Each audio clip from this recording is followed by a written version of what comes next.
Hi hello welcome to commerce clarified. So இந்த வீடியோவில் நம்ம என்ன பார்க்க போகிறோம் அப்படின்னா, ஆல்ரெடி நிறைய பேர் ரெக்வஸ்ட் பண்ணியிருந்த அந்த 21st சம்மோட நெட் ப்ராஃபிட் தான் எப்படி வந்துச்சுன்னு பார்க்க போகிறோம். ஸோ ஃபினான்ஷியல் அக்கௌண்டிங் ஃபைனல் அக்கௌண்ட்ஸ்லேருந்து ரெட்டி அண்ட் மூர்த்தி புக்கில் 21st page number 5.62 ledger balances எல்லாமே கொடுத்துருக்காங்க. ஸோ கம்பைண்டாக கொடுத்துருக்காங்க, டெபிட் கிரெடிட் எல்லாமே. ஸோ யூஷுவல் ஐட்டம் தான், உங்களுக்கு செக்ரிகேட் பண்ணிடலாம். இதில் பர்டிகுலராக டிஃப்ரெண்ட்டாக இருக்கிறது மட்டும் நான் சொல்லிடுறேன். ஸோ இதில் பார்த்தீங்கன்னா reserve for bad and doubtful debts இருக்குது. So reserve is nothing but provision for bad and doubtful debts. Provision அப்படின்னா முன்னாடியே நம்ம ஒரு ஃபண்டை எடுத்து அலோகேட் பண்ணி வச்சுக்கிறது. ஒரு வேலை பேட் டெப்ட்ஸ் வந்துச்சு அப்படின்னா நம்ம இந்த ஃபண்ட்லேருந்து யூஸ் பண்ணிக்கலாம், அதை இது பண்ணுறதுக்கு, பேலன்ஸ் பண்ணுறதுக்கு அப்படிங்கிற மாதிரி. ஸோ அது போக ரிசர்வ் ஃபார் டிஸ்கவுண்ட் ஆன் டெப்டாஸ்ன்னு இருக்குது.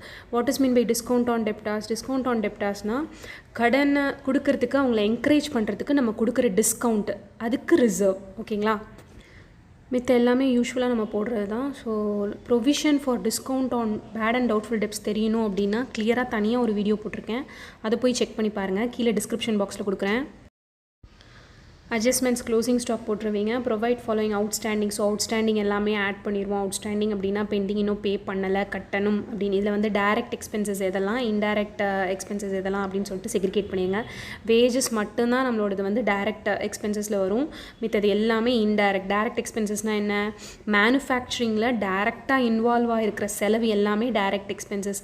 மற்றபடி செல்லிங் அண்ட் டிஸ்ட்ரிபியூஷனுக்கு ஹெல்ப் பண்ணுற எக்ஸ்பென்சஸ் எல்லாமே, இல்லை செல்லிங் அண்ட் டிஸ்ட்ரிபியூஷனுக்கு நம்ம பண்ணுற செலவு எல்லாமே indirect expenses. Salary, rent, interest இது எல்லாமே இன்டைரக்டில் வரும். வேஜஸ் மட்டும் டைரக்டில் போட்டுருவீங்க. Next maintain the reserve for doubtful debts 5%. So first வந்து சன்ட்ரி டெப்டாஸ்லேருந்து பேட் டெப்ட்ஸ் இருந்ததுன்னா அதை மைனஸ் பண்ணிட்டு டவுட்ஃபுல் டெப்ட்ஸ் 5% கேல்குலேட் பண்ணிக்கோங்க. Reserve for discount on debtors 2.5. So provision for doubtful டெப்ட்ஸை கண்டுபிடிச்சதுக்கப்புறம் remaining பேலன்ஸ்லேருந்து reserve for discount on debtors 2.5 கண்டுபிடிக்கணும். எப்படி பண்ணலான்னு சம்பளம் பார்க்கலாம். Next depreciation. ஸோ டிப்ரிசியேஷன் எல்லாமே வந்து அந்தந்த அமௌண்ட் கொடுத்துருப்பாங்க. அசர்ட்லேருந்து நீங்கள் வந்து டிப்ரிசியேஷன் வேல்யூ மட்டும் கால்குலேட் பண்ணி அந்த வேல்யூ டிப்ரிசியேஷன் அமௌண்ட்டை மட்டும் இன்டைரக்ட் எக்ஸ்பென்சஸில் போஸ்ட் பண்ணிங்கன்னா போதும். முதல்ல ஓப்பனிங் ஸ்டாக் ரெக்கார்ட் பண்ணிக்கோங்க. ஸோ டைரக்ட் எக்ஸ்பென்சஸ் ட்ரேடிங் அக்கௌண்ட்டில். நெக்ஸ்ட்டு வந்து 2 பர்ச்சேசஸ். நமக்கு பர்ச்சேஸில் வந்து அவுட்வர்ட்ஸ் எதுவுமே இல்லை, ரிட்டர்ன் அவுட்வர்ட்ஸ் இல்லை, அதனால் டேரெக்டாக பர்ச்சேசஸ் வந்து அவுட்டர் காலமில் என்டர் பண்ணிக்கலாம். 75,000. Next wages 7,500. வேஜஸில் வந்து அட்ஜஸ்ட்மெண்ட்டில் அவுட்ஸ்டாண்டிங் கொடுத்துருக்காங்க, 600 ஆட் பண்ணிக்கோங்க, 8,100. கேரேஜ் இன்வெர்ட்ஸ், அதாவது உள் தூக்கு கூலி அப்படின்னு சொல்லுவாங்க இல்லையா, கேரேஜ் இன்வெர்ட்ஸ் வந்து டைரக்ட் எக்ஸ்பென்சஸ். கேரேஜ் அவுட்வர்ட்ஸ் வந்து இன்டைரக்ட் எக்ஸ்பென்சஸில் வரும். இன்வெர்ட்ஸ் அப்படின்னா ரா மெட்டீரியல்ஸை டிரான்ஸ்போர்ட்டேஷன் சார்ஜ் நம்ம பண்ணி உள்ளே கொண்டு வந்திருக்கோம் இல்லையா, அதுக்கான செலவு 2,500. Next duty paid on purchases. பர்ச்சேசஸ்க்கு நமக்கு பே பண்ண டியூட்டி வந்து direct expenses. So 15,000. Next credit side பார்த்தீங்கன்னா by closing stock 14,000, by sales 1,25,000. நமக்கு வந்து சேல்ஸ் ரிட்டர்ன் இருக்குது, அதாவது return inwards. So return inwards minus பண்ணிட்டோம் அப்படின்னா நமக்கு வந்து 1,20,000 வந்துடும். ஸோ நமக்கு டேரக்ட் எக்ஸ்பென்சஸ் வேறு எதுவுமே இல்லை, மித்தது எல்லாமே இன்டைரக்ட் எக்ஸ்பென்சஸ் தான் அட்ஜஸ்ட்மெண்ட்டும். ஸோ கிராஸ் ப்ராஃபிட் வந்து 20,900 வரும். டோட்டல் வந்து 1,34,000 வரும் உங்களுக்கு. நெக்ஸ்ட் வந்து P&L அக்கௌண்ட் ப்ரிப்பேர் பண்ணலாம். P&L அக்கௌண்ட்டில் ஃபஸ்ட்டு டெபிட் சைட் போட்டுருங்க. இன்டைரக்ட் எக்ஸ்பென்சஸ் எல்லாம் முதல்ல கேல்குலேட் பண்ணிக்கோங்க.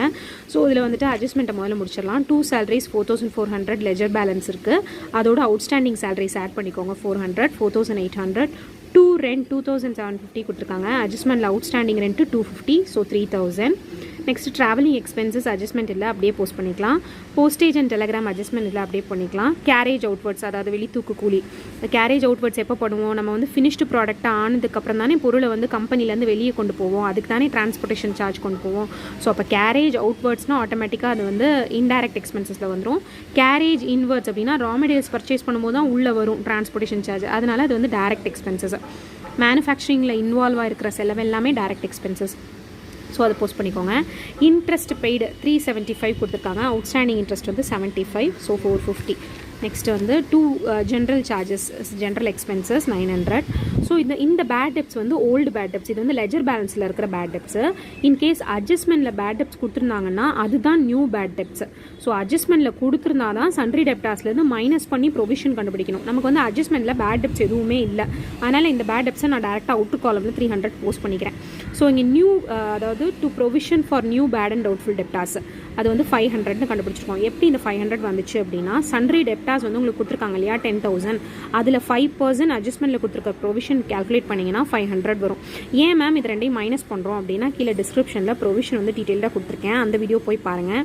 ஓகேங்களா. Provision is nothing but a reserve. நம்ம முன்னாடியே எடுத்து வைக்கிறோம், பேட் டெப்ட்ஸ் வரும் அப்படின்னு தெரிஞ்சு அது வந்து நம்ம சேஃபர் சைடுக்கு இருக்கிறதுக்காக நம்ம ஃபண்ட் எடுத்து வைக்கிறோம்.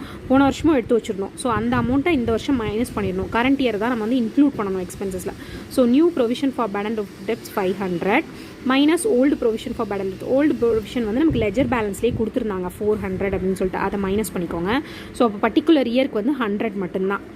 Two discount on debts. இந்த டிஸ்கவுண்ட் ஆன் டெப்டாஸ் வந்து 37.5 எப்படி வந்துச்சு அப்படின்னா, இதுக்கு வந்து அட்ஜஸ்ட்மெண்ட் இருக்குது. நான் அட்ஜஸ்ட்மெண்ட் இங்கே காமிக்கல, நான் சொல்கிறேன், நீங்கள் நோட் பண்ணிக்கோங்க.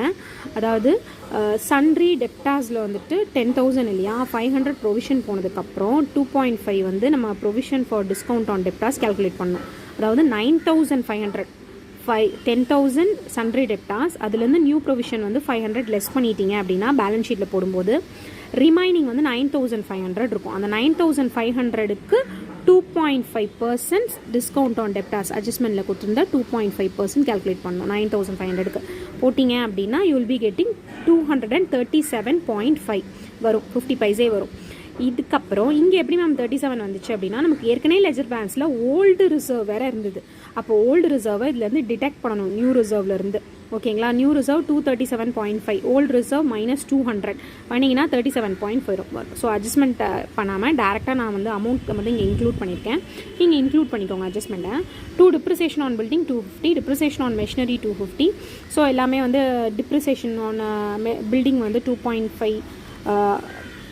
2,500 கொடுத்துருந்தாங்க. அதில் வந்து 10% கொடுத்துருந்தாங்க. ஸோ 250. மெஷினரியும் அதே மாதிரி 2,500 இருந்தது, அதில் 10%. ஃபர்னிச்சர் வந்து 600, 6%, ஸோ 36 rupees. சைக்கிள் வந்து 400 தான் கொடுத்துருந்தாங்க, அதில் 15%னால 60 ரூபா. ரேட்ஸ் அண்ட் டாக்ஸஸ் அப்படியே இன்க்ளூட் பண்ணிடணும், அட்ஜஸ்ட்மெண்ட் இல்லை. செலவு 90. நெக்ஸ்ட்டு இந்த சைடு வந்து நமக்கு எந்த ஐட்டமுமே இல்லை, இன்டைரக்ட் இன்கம் வந்து நமக்கு எதுவுமே இல்லை. அதனால் பை கிராஸ் ப்ராஃபிட்டை மட்டும் வந்து கேரி டவுன் பண்ணிட்டு 20,900 வந்து டேலி பண்ணிங்க அப்படின்னா you will be getting 8,491 will be your net profit. ஓகேங்களாக்கண்ணா. So 2 net profit is 8,491.50. Thank you.